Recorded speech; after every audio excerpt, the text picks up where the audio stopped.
All right, guys, happy Thursday. We're going to start this group call the same way we start every single one. And there is a rhyme and a reason to why we do this. Being a business owner is tough. It is not for the faint of heart. It has a lot of seasons, just like life does, lots of ups, lots of downs. And taking a moment to celebrate the wins, whether they are small or large, is a really good way to be able to recognize the progress while you're in the middle of making that progress. It's really nice for us as coaches who are sitting here solving problems all day long to actually hear what's going well for people. And so, whether you have to dig deep to find a win, we would love to hear from you guys, whether it's a small win, big win. If you could unmute, be brave this morning, and let us know what's going well.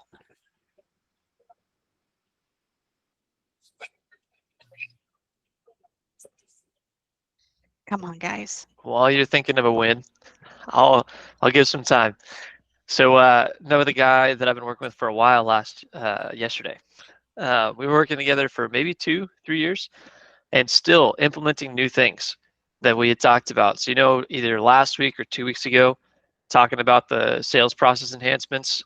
One of those was delivering the estimate, and he chose to do that, but the way that his setup worked, they had to do it over like videos. They would deliver their estimates with a video explaining it as well, and they improved their closing ratio by 40%. So before they were closing 2 out of 10 jobs, they were closing 6 out of 10 jobs now. So just an incredible difference from one small change. Yes. Delivering that estimate. So it's huge win. Oh, that is a huge win. When we introduce the sales process to people, I always say, if you don't take anything from this, if you don't take anything other than this one thing, give estimates in person or at least get somebody on Google Meet. If that's the only thing you take out of the sales process, I promise you're going to see results. If you do the other things too, you're going to see even better. But man, that is 40%. That is huge. Michael, I'm little co-pilot in there. My coworkers were probably hoping I didn't see your little co-pilot. Could you tell us about your little co-pilot? Yeah, that's Fred, and I got another one here. That's Peaches. They go everywhere with me. Oh, Fred and Peaches. I love that. I've got 3 dogs and 2 cats at home, and usually a foster animal or 2. Oh, goodness. If I could bring them to the office every day, I would, which is probably why there's a pretty hard rule in the office for no dogs allowed. Otherwise, mine would be up here all the time. Yeah, they go everywhere with me. I love it. Anybody else have a win that they want to share? Revenue growth, closing growth, profitability. Maybe you're getting more leads than you have in the past, or better leads, hiring wins. I know we've got good things going on. So I have a great testimony on something that we implemented 4 weeks ago. I did a pricing calculator on my hourly rate within my service of my company, and we tripled it 3 weeks ago within our software, and we changed our mindset, and we adopted the mindset that we were going to offer quality service at a profitable rate. That's an internal thing that we did. So yesterday I had a client call me to do a sewer scope, and we would have done a flat rate price of $275 to do a clean out. Mm-hmm. And I told my technician when he went out there to offer services and options and to really just spend time with the client. So he did. He ended up upselling several camera inspections in the process, really went over everything with the client, and ended up invoicing $960 instead of $275.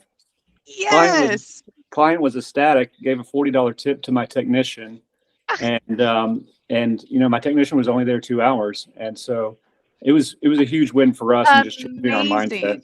Yeah. Yes, Wow. Derek, huge. Yeah, huge mindset shift. So yes. It's good. Love to hear that. There's 2 things that they did here. One is Derek realized my prices have to go up. Like prices are what they have to be in order for me to pull the margins I have to pull. I think people think that they have more control over pricing than they do. Your prices have to be what they need to be to pull the margins. Whether you think that's too high than it's supposed to be, with inflation and everything else, as long as you know your margins, you know where your margins need to be. Derek found that out.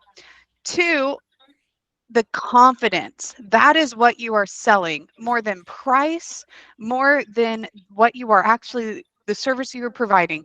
You are selling your confidence. And if you embed that, if you train that into your team and they feel confident going out and they feel confident in their prices and the quality that they deliver, you're going to see your tickets increase just like Derek did. So excited to hear more on that, Derek, just as your team is starting to implement that more and more.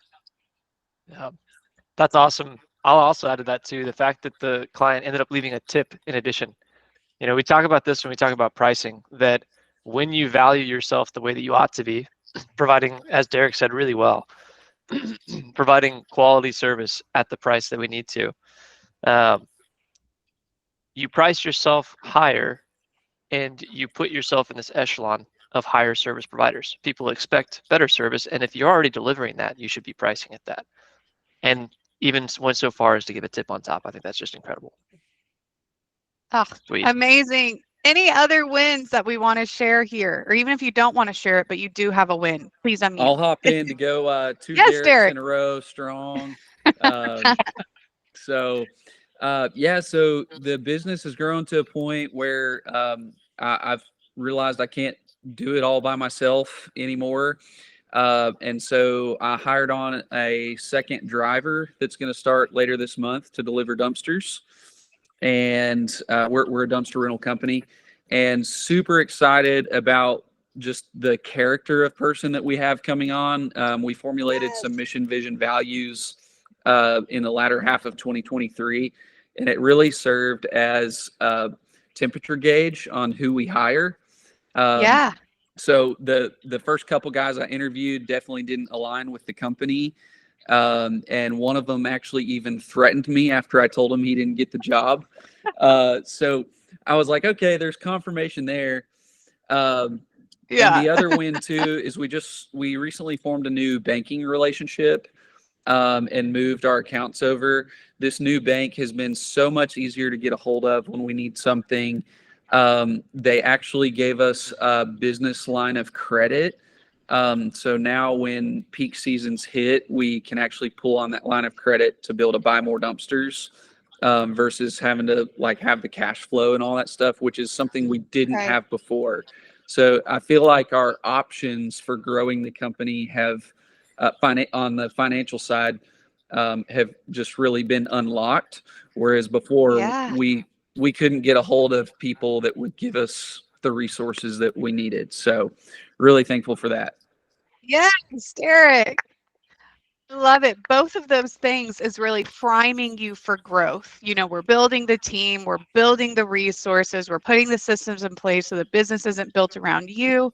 And so that you're able to really, when opportunity arises, you're able to get into that new season of growth. So really appreciate all of you guys sharing your wins. Like I said, it means a lot to us as your coaches. It means a lot to everybody else on the group call to hear what's going on, what's going well. Like I said, being a business owner is not for the faint of heart. And so really have to recognize those wins as they come in. Okay, so without further ado, I'm going to jump into our group call here today. What we are going to be talking about is how to stay consistently busy. There's a lot that's out of our control in regards to the economy, in regards to holidays, in regards to being a seasonal business. You know, if you're an HVAC company, you know, that's definitely, you know, can be seasonal. There's other businesses like concrete that's very dependent upon weather, all of these things. And so when it comes to being able to feel confident in your business and confident in hiring and confident in your cash flow and just having that mental peace, knowing that no matter what, I'm in a position to be able to grow. Who here remembers when COVID hit back in 2020 and were you a little bit panicked? Can I get kind of a show of hands of like, holy crap, what is going to happen? I see Michael raising his hand. I'm raising my hand because I know we were freaking out a little bit. What is going to happen? I see Arnold's Plumbing, Dale Eves. We all were freaking out a little bit. We've never encountered this before. And what the heck? And it was completely out of our control. You know, you're feeling a little bit helpless. This is out of my control. But so many of our clients who just stuck with it and stayed the course and had these systems in place, we were seeing record-breaking months in the spring of 2020. We as Redmond Growth had record-breaking months in the spring of 2020.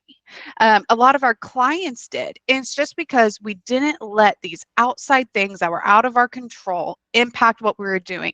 We stayed the freaking course and we made sure that we had the systems in place that no matter what happened, we were going to be okay. And so what I'm going to talk about here today is how to stay consistently busy even during slow seasons, despite whatever happens with the economy, no matter the nature of your business. If you really want to get under your coach's skin, say these words.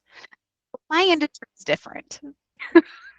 That's a great way. You'll see your coach kind of cringe, maybe take a breath, because I promise you, your industry is not different. It is not. These things that we're going to talk about here today are applicable for you, no matter what industry that you're in. And having that mindset of my industry is different, I'll always be seasonal, I'll always have slow seasons, is really going to keep you in that position where you are experiencing that. So let's abandon that thought. Your industry is not different, your business, your area, whatever excuses you have to try to hold on to this idea, let's just abandon it right now. Now, you always will have some seasons that are a little bit slower than others. You know, that's just, if you're, I see Brenton here, he's a tree guy. So when a storm comes through his town, he's going to be a little bit busier than when it's a dry spell. So there are going to be some seasons, but if we put these systems in place that we talk about today, it's going to allow you to make sure that no matter what is going on outside of your control, you've got consistent work coming in. And who knows what a breath of relief that can be? Can I get a show of hands when you know that you've got consistent work coming in? Is that just a breath of fresh air? Oh yeah, as a business owner, you got a lot on your shoulders. I got to keep guys busy. I got to feed my freaking family. I've got to have revenue coming in, And so let's really dive in here and focus, even if these are activities you're currently doing, let's challenge ourselves of how we could be doing them better. So I want to start by kind of discussing what we do not have control over as a business owner versus what we do have control over. Kind of the overarching concept I'm talking about here today is making sure that we don't have all of our eggs in one basket. I've had some clients that have experienced the pains of that firsthand. They get all of their leads from Google and then their listing gets suspended and they're a little bit SOL. And so let's talk about this. What we do not have control over is search volume on Google. If people aren't searching on Google in your area for your service, if it is a little bit of a slower season for whatever reason, there's nothing you can do to get people on Google searching. We don't have control over search volume on Google. When I say search volume on Google, does everybody know what I'm talking about? I'm seeing nods, seeing thumbs up, seeing shakes hands. All that is if you're a plumber in Tulsa, when somebody needs a plumber, they're probably going to Google and typing in plumber Tulsa. In fact, we did a group call, I think it was 2 weeks ago, talking about search volume and talking about Google reviews and Google My Business. So if you need a refresher, you can definitely go back to that one. We don't have control over search volume on Google. What we do have control over is making sure we are number one on Google. We do have control over that. I know you might be in a situation right now where you're not number one and you feel like you don't have control over it. Stay the course. Again, we had a group call about this 2 weeks ago to teach you how to get to number one. And so if you need a refresher, let me know. Another thing we don't have control over, the economy, slow seasons, holidays, school schedules. We don't have control over these things. These things are going to impact your customer database. They're not going to be thinking about the services that you provide. They might be distracted. Money might be tight. We don't have control over those things. What we do have control over is making sure that we're not just getting our leads from one source. We're not just getting our leads from Google. We're not just getting our leads from this one home builder or this one contractor. We have multiple lead sources so that if one gets taken away, if one's slow, we've got other things to fill the gaps. I'm not going to go in detail on all these things, guys. This is just kind of cliff notes, and then we'll get into it. We don't have, so another thing that you, I mean, kind of do have control over. We encounter people all the time that feel like they are dependent upon new leads to book all of their work. You know, I have to get more new leads in, or I'm just, you know, I just have to have an abundance of leads coming in order for me to close a couple of them. Compared to, I get a lot of work from low-hanging fruit. And I'm going to describe here in a little bit what low-hanging fruit is and how we can make the most out of the leads that come in and our customer database. So I'm going to go over all three of these things in detail. The first thing I want to discuss is search volume versus being number one on Google. Who here is number one on Google for your town, for your Google business listing, for your reviews? You show up number one. I know that Britt does with Texas Trees. I know Arnold's Plumbing does. Seeing some head shakes. I see Jordan, you're number one. Okay, so you've done what you need to do to get onto page one of Google when somebody's searching, whether it's through Google My Business or Google Local Services, or ideally both. You've done what you needed to do. You're optimized your listing, you're getting reviews, you're managing both those platforms well. So you're number one. You have control over getting there. It might take some time. It definitely takes some consistency, but you've done what you can. You're on page one. We have control over that. Bryce, I saw you on mute for a second there, buddy. If you have a thought, please share with the class. I was just going to say, and I'm sure you're going to say it many times and probably already have, but if you haven't gotten this to happen, maximize your current lead sources as well. Do the work that needs done first, and then we'll also do this. But that's the focus of this call is, hey, you've done these things. What else is there? So yes, just reiterating the point. And we've got group calls, Loom videos. You can book laser calls. We have so many resources to help you get to that number one position. But let's assume you already are. You're doing those things. You have control over being number one. What you do not have control over is search volume. So if you're already number one in your area and you're just not getting a ton of leads from it, but you're the highest rated and most reviewed by pretty much heads and tails, you're answering the phone, you're doing a good job of that, there's nowhere else for you to go. You're already where the best place that you could be. And if you're still not getting enough leads, that means that we're going to have to look somewhere else. You know, when the phone isn't ringing, then we have to start making calls. We have to start looking at other sources. And I do see the comment here, Jordan, we are going to get to that a little bit. We're going to talk about all the other ways that you can get leads coming in outside of Google. You know, Google's by far the best. It's why we talk about it the most. You're probably sick of hearing it. But if you're already number one there, what else can I do? I talked about this a little bit in my group call a couple weeks ago. I think it's actually the one I have linked here. If you're already number one in your town and you're dominating by far, might be time to open up a second Google business listing. Do not do this on your own.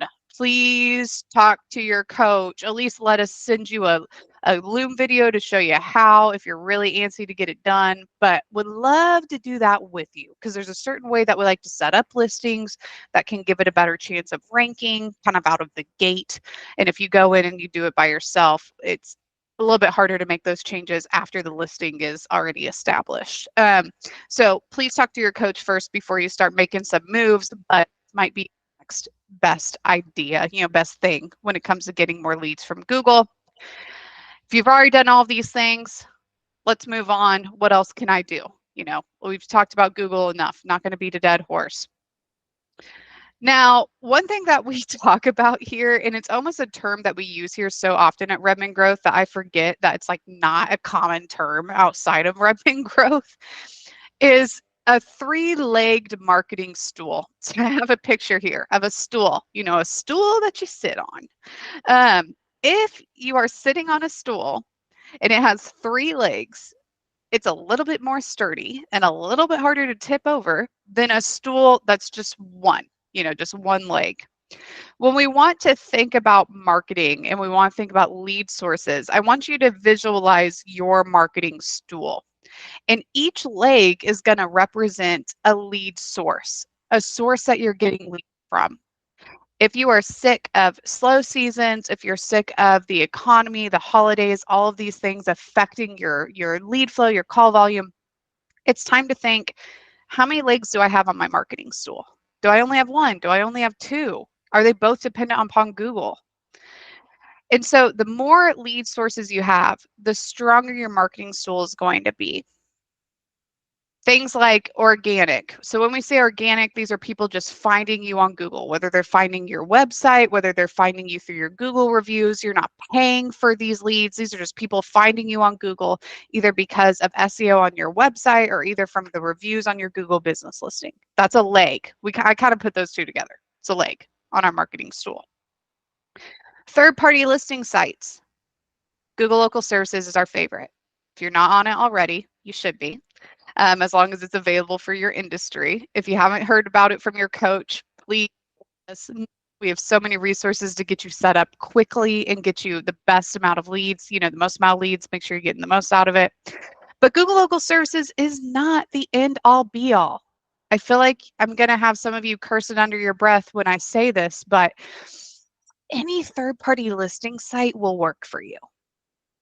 It will. Even Home Advisor, even Angie's List, even Thumbtack, it can work for you as long as you are working it. I'm going to kind of touch on this a little bit later. There are some that work better than others. They're more cost effective. They just produce better leads. That's why we start with Google Local Services. But if you're already number one on Google Local Services, you're doing all the right things, you're still not getting the amount of leads that you want, maybe it's time to talk to your coach about Thumbtack or eLocal or Angie's List, and we can really make sure that if you're set up on those platforms that we're managing them correctly so you are seeing a return of your investment. Ads, things like Google AdWords, Meta ads. You guys are probably familiar with people calling it pay per click, or social media ads, Facebook ads, those types of things. We do have a whole ads team that's able to manage this. I do have a call though that we will make you listen to, a group call about ads before we even entertain the idea of you starting ads. Because this is something that can be an investment and it will work really well as long as you understand what needs to happen to make the most out of ads. If you do not have a good sales process or if you're struggling to answer your phone, ads is not a good option for you. And we'll discuss that in that group call. But this is another leg on your marketing stool. We've got organic leads, we've got third-party listing sites, we've got ads, and we've got the Dream 100. And I have a whole slide that I'm going to talk about here next on the Dream 100, because this is a great way to get referred, get subcontracted out, or get hired directly. It's also not search volume dependent, and so it tends to be a really strong leg whenever it's the holidays or a slow season or search volume's low. But I'm getting ahead of myself. We'll talk about it, promise. We're also going to talk about low-hanging fruit. These are things like making sure we're making the most out of the leads that are coming in, targeting our customer database, making sure that we are staying in front of these warm leads, these low-hanging fruit. And so we will get to that in just a moment. Anybody have questions about these marketing legs? Jordan, I see you've typed in the chat, and I just want to make sure that you're feeling good. And again, guys, we do have videos, boxcars, a bunch of different resources. If you're already on Thumbtack or Angie's List and you feel like you're not getting it, ask the coach. We do have things that can help enhance that and help you get more. Angie's List question? Yeah. Because Angie bought, well, they rebranded to just Angie, but they also Right. bought out Home Advisor. Right. And we've just paid for a listing on Angie, but we tried Home Advisor out for a little while. the Angie version of Home Advisor, and definitely not loving it. They tend to send a lot of leads that have nothing to do with our industry, and they're hard to contest when we have stuff like that. So just curious what your guys' experience is with them and how you utilize them. Yeah. I got So, something to say if it's okay. Justin, yes, would love your feedback. Yeah, Angie's List is a fraud. The whole thing's a scam. Yeah. So, okay, they're a big scam. They monopolize the industry, and they forceful. They send you bills for stuff. Like they send you a lead, and then they send you the bill for it right away, and they charge your card right away. And then on top of that, when the lead ends up being like a fake lead or somebody that was just not serious, you got to fight to get that money back. Yep. You got to really fight. Yeah. It's pretty horrible. And Jordan, Justin's not the only one who feels this way. If you probably asked any of the other clients on this call, they would all probably be singing the same tune. I see Dale. That I'm not the only one that got so angry I with see them. Dale Eads raising his hand. I see James raising his hand. This is why we start with Google Local Services, because Google Local Services tends to not have these issues that Angie's List does. With Google Local Services, you're only going to get charged if you talk to a person who's asking for a service you provide within the area you do work in, and all of the calls are recorded. You're able to dispute leads.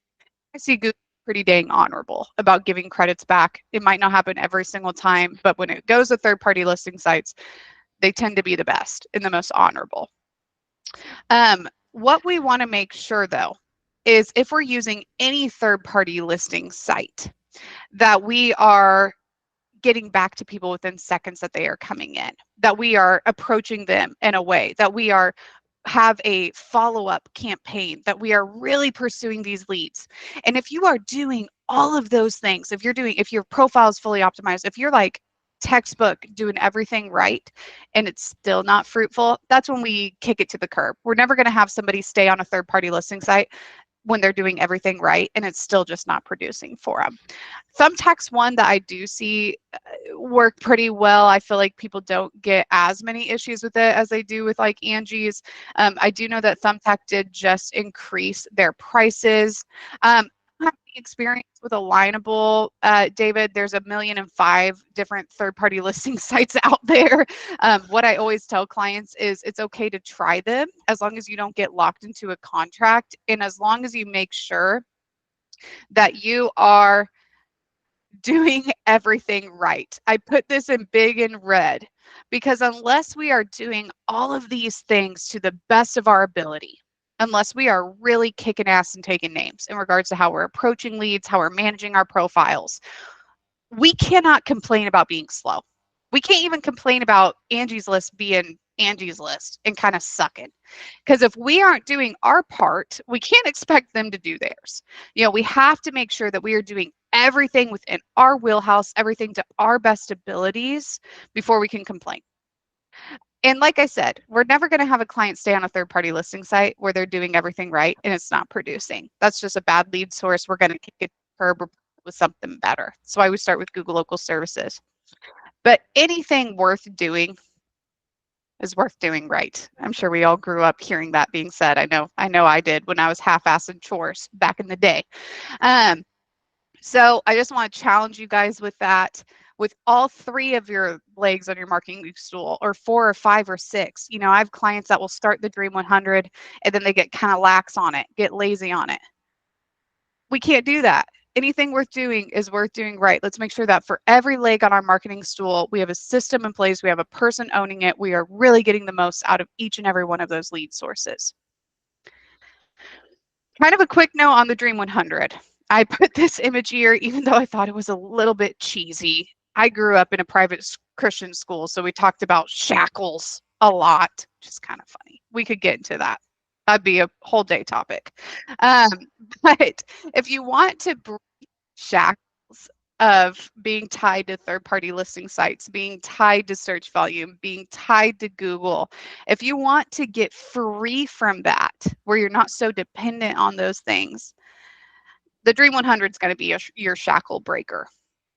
Now, we do have a bunch of resources on the Dream 100. I linked this group call here that Robert Redmond did, but we also have Loom videos that are shorter that talk about what the Dream 100 is, where to start with the Dream 100, the steps of the Dream 100, spreadsheets, all of that. So if you don't know what the Dream 100 is, let your coach know or watch this group call sometime after this call today. But the Dream 100 is essentially, it's a way of networking. It's a way of getting in front of leads that you would have no other way of getting in front of. It's a way of targeting your ideal clients. It's not search volume dependent. The Dream 100 is dependent on is you doing it. Which is kind of why at Redmond Growth, we always say that the Dream 100 works 100% of the time that you work it. And it's just the truth. It's not a set it and forget it type of marketing. It's not, I turned on Google local services, I answer the phone and I file my leads. And that's all I have to do, to get stuff out of it. The Dream 100 is more work, but it is extremely effective. Just think about it right now. Whatever industry you're in, if you had a high-end real estate who is consistently referring you to every single one of their clients who bought a house as their go-to remodeler, that could very quickly give you 1, 2, 3, 6, 10 new jobs a year. If you consistently had a HOA that was consistently referring you or consistently using you, or if you consistently had a property management group that was subcontracting you out, or a general contractor or home builder. Think about how quickly that could double to triple your business, even if you just got one. What if you got two? What if you got three? What if you have multiple people subcontracting you out or referring you? Holy crap, we could have a whole new crew going. We could have multiple crews. I'm having to hire a project manager just to handle this. The Dream 100 is a very effective way to make sure that no matter what's going on in the economy or in the world, you have another source that's consistently sending you leads. Bryce, I see you fidgeting. Do you have a thought? Yes. Yeah, I think something that's really important about this is what Nicole said. If you want control, this is the most controlled way that you can do marketing. Otherwise, you're dependent on other things: marketing, graphics, search volume, XYZ. This is really the only thing that's totally in your control that you can really put more firepower into if things are slow. You can throttle it by your direct willpower. But it is Nicole's just covering the broad basics here. It is valuable to watch that group call. And this is a definite addition into a lot of the other things you're doing. It's a good aid. And I am going to touch real quick on, this is not just for remodelers. It's not just for service companies. It's not just for your plumbers. No matter what industry you are in, this is an effective marketing strategy. I have a plumber here in Tulsa, Oklahoma. Chad Ward is his name. He is the owner of One Way Plumbing. And we recently did a Dream 100 campaign to pool companies and to like countertop companies, people who do countertops, because both of those people are typically working with some type of plumbing or pipes. They're either in a kitchen with pools, you're dealing with leaks, you're dealing with plumbing, you're dealing with pipes. And so we've recently done a Dream 100 campaign to them.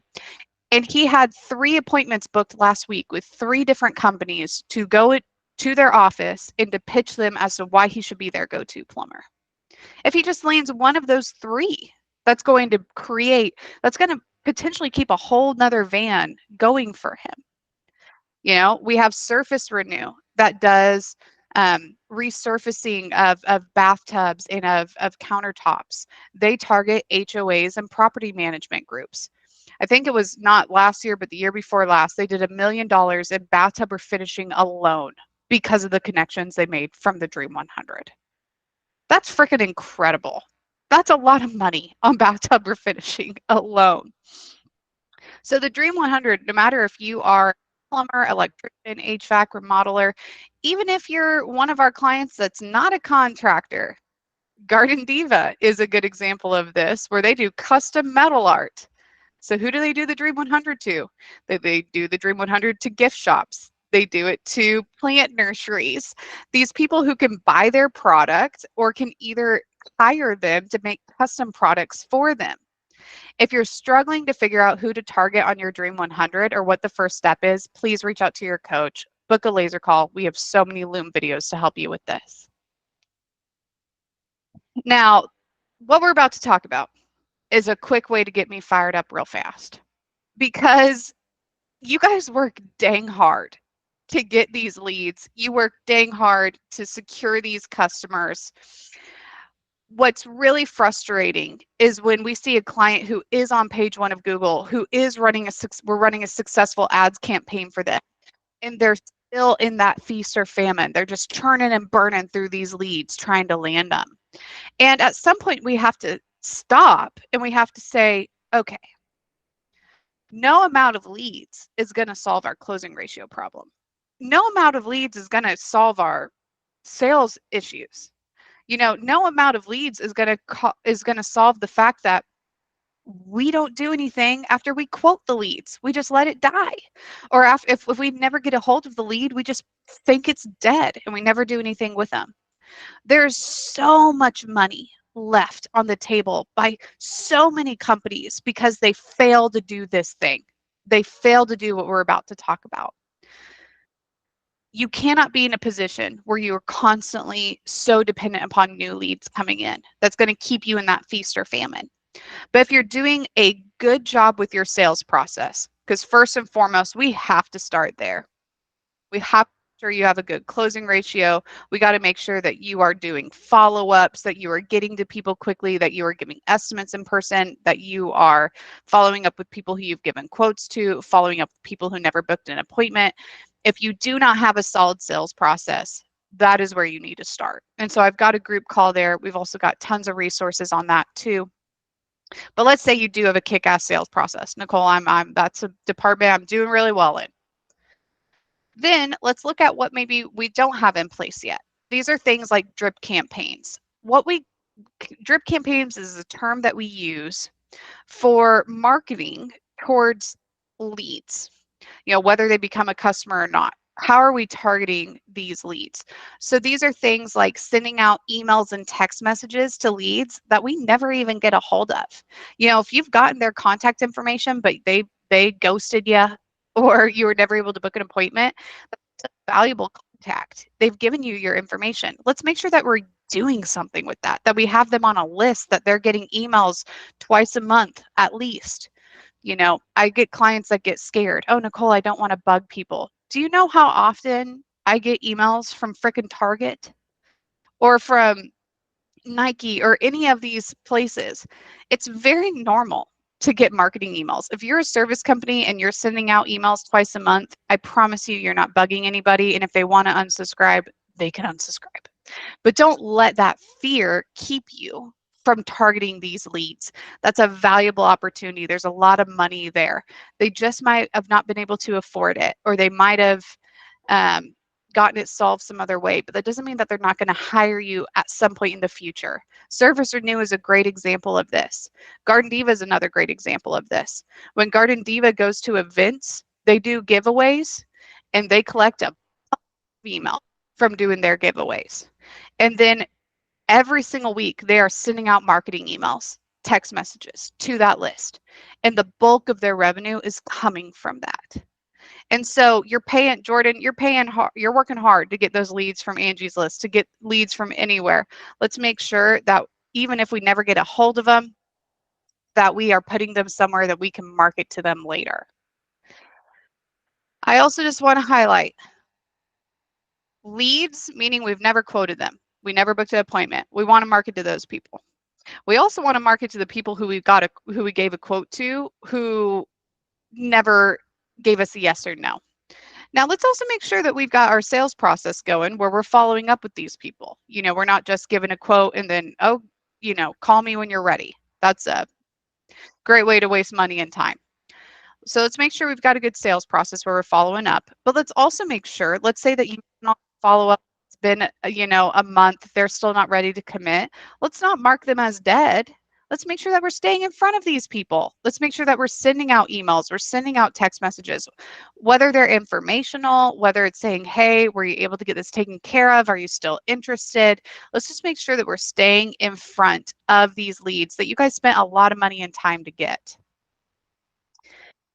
And then your lowest hanging fruit, your best opportunities, because these are warm leads. These are people who have used you.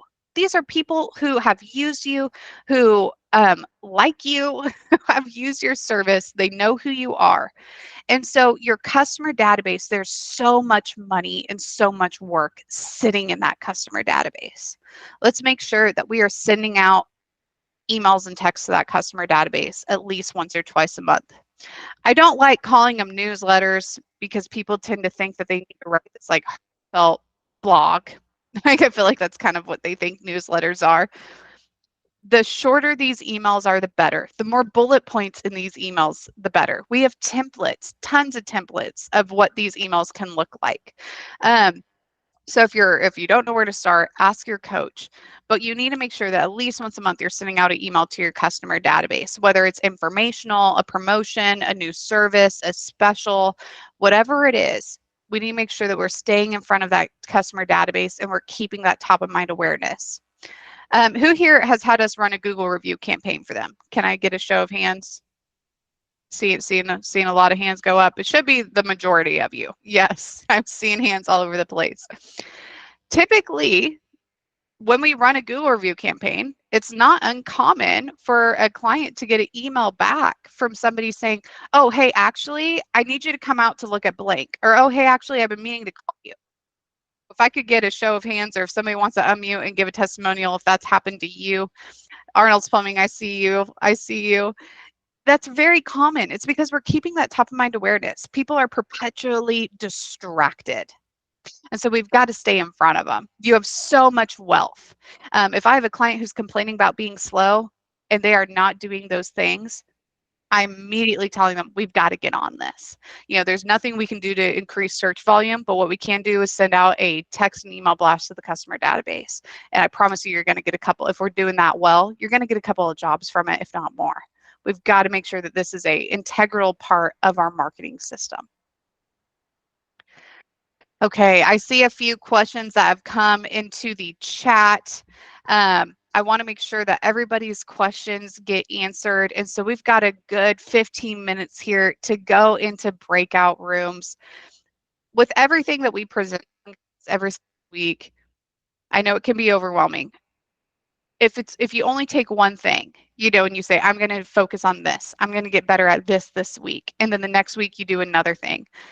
Growth is 1 or 2% of progress every single week. And so we're going to get into breakout rooms and we're going to help you guys determine what is the step from this group call that I'm going to take in order to help solve this problem and make sure that I'm consistently busy no matter what.